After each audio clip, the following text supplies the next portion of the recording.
Efa ela moa no niandrasana anilay resaka poizina mahery vaika izay tsy fantatra anarana manoloana ny fanapoizinana ara-tsakafo teny Ambohimalaza teny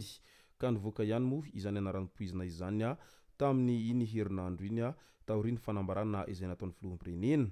ka ny pitsopitsony mahakasika an'izay ny fakafakaina amintsika atao anatin'ity vidéo ity ka manasa antsika rehetra anaraka an'ity vidéo ity hatramin'ny farany azadino ny milaiky ny vidéo antsika ary tsara voatrany ny miabone amin'ny chaîne antsika mba ahafahanareo manaraka tsy tapaka ny vidéo azy lefa neto isan'andro tsy ampiandrila moa isika fa avy hatrany tonga de vavany ndao ary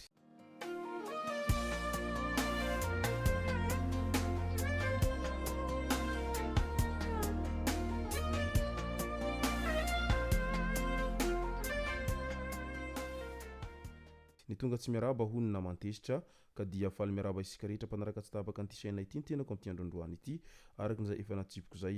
dia ny mahakasika an'ilay raharaha poizina mahery vaika na tonga fatiolona maro tenin'ny Ambohimalaza no tena iompagnantsika atao anatin'ity vidéo ity raharaha fanapoizinana teny Ambohimalaza datora sy beladonna no nampiasain'ny olona nanapoizina ho hiatrany Andriamatofiloha Andry Rajoelina misy 23 ny fitambaran'ireo namoiny ainy izay tsy tao amin'ny Azera ihany hoy ny ministry ny fahasalamana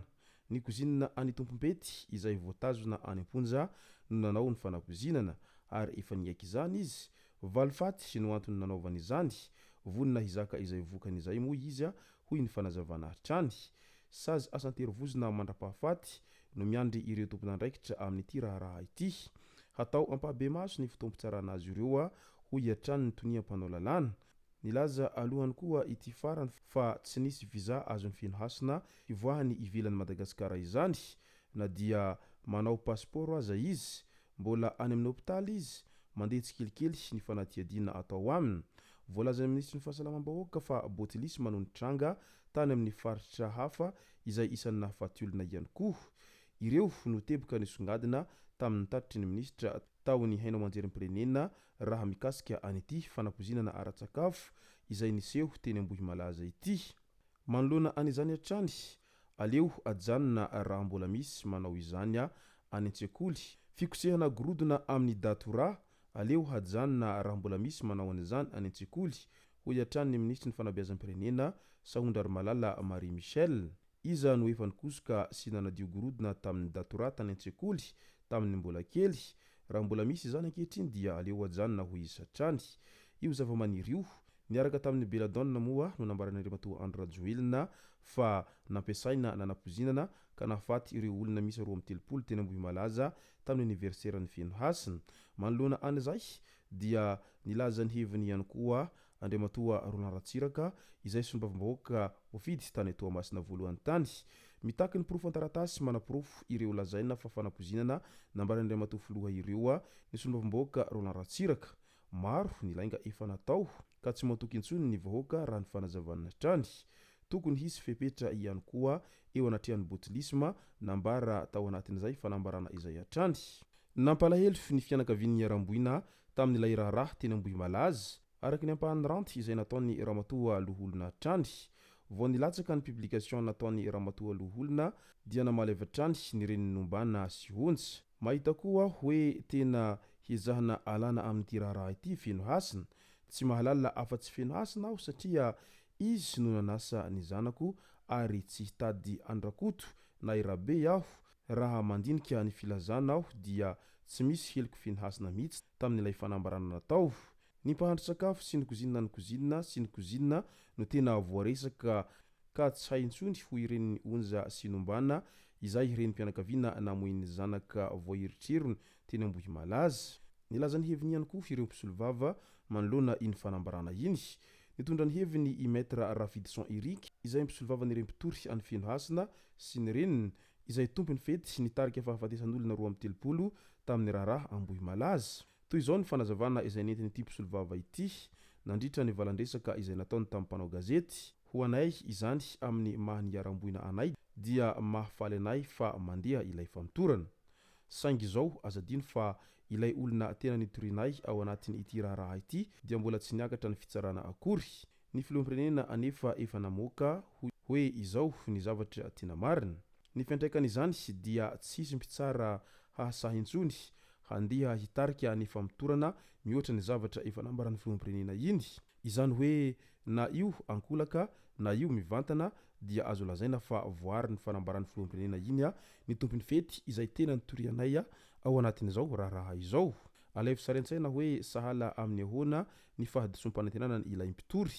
Ny olona toriana tsy tonga eny amin'ny fitsarana. Ny didim-pitsarana raha teo dia sahala efa nivoaka sahady tamin'ny lalan'ny fanambarana nataon'ny filoham-pirenena iny.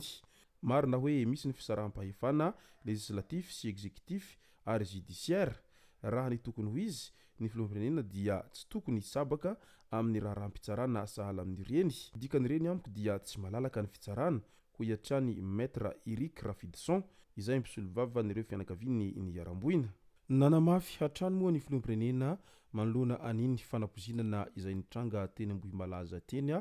fa fanapozinana tao anaty donaty no nahafaty an'ireo tanora ireo.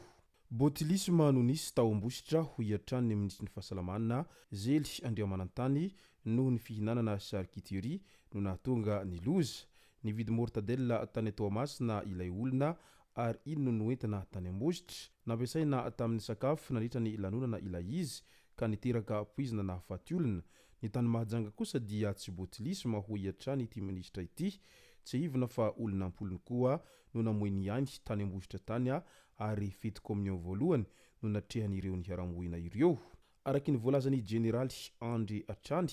izay ministra délégué misahana gendarmeria, nisy ny niaiky na ny nanao aveu fa tena nanao ilay fanapozinana ka nahafaty olona ho iatrany ity ministra ity. Nokasaina saika hatao tamin'ny 10 Jolay 2020 lasa teo iny ity fanapozinana ity saingy tsy tonga namonjy fety ilay olona izay nokendrena tamin'io andro io ka najanona. Efatrandro taty aoriana no nitanterahana ilay tsingeritaona ka teo no tanteraka ilay fanapozinana hatrany. Midika izany fa tranga samihafa izany no niseho raha ny teny Ambohimalaza sy ny tany amin'ireo faritra samihafa. Aiza ho aiza ao anatin'ity fanapozinana ity hatrany ny andraikitra sy anjara asany ilay dadarabe izay voatontonona tamin'ny voalohany fampitorana izay natao mahakasika an'ity raharaha Ambohimalaza ity teo amin'ny izay resaka fanapozinana izay. Tena mbola tsy manaiky hatramin'ny farany ny sainy ireo tompon-kavana izay maty tamin'ity tsingeritaona ity fa tena izay tokoa ny zava-misy ary mbola ao anatiny fanaovana fanadihadiana tanteraka izy ireo amin'izao ankehitriny izao mba ahafantarana ny tena marina. Izay no masaka azona roso tao anatin'ity video ity tomboko lasy tomboko vavy misaotratsika rehetra nanaraka an'ity video ity hatramin'ny farany. Azadino fo ny milaiky ny video antsika ary tsarovatra hatrany ny miabone amin'ny chaîne antsika mba ahafahanareo manaraka tsy tabaka ny video izay lefa nahita isan'andro. Tomboko lasy tomboko vavy mankasitraka dia mirary soa.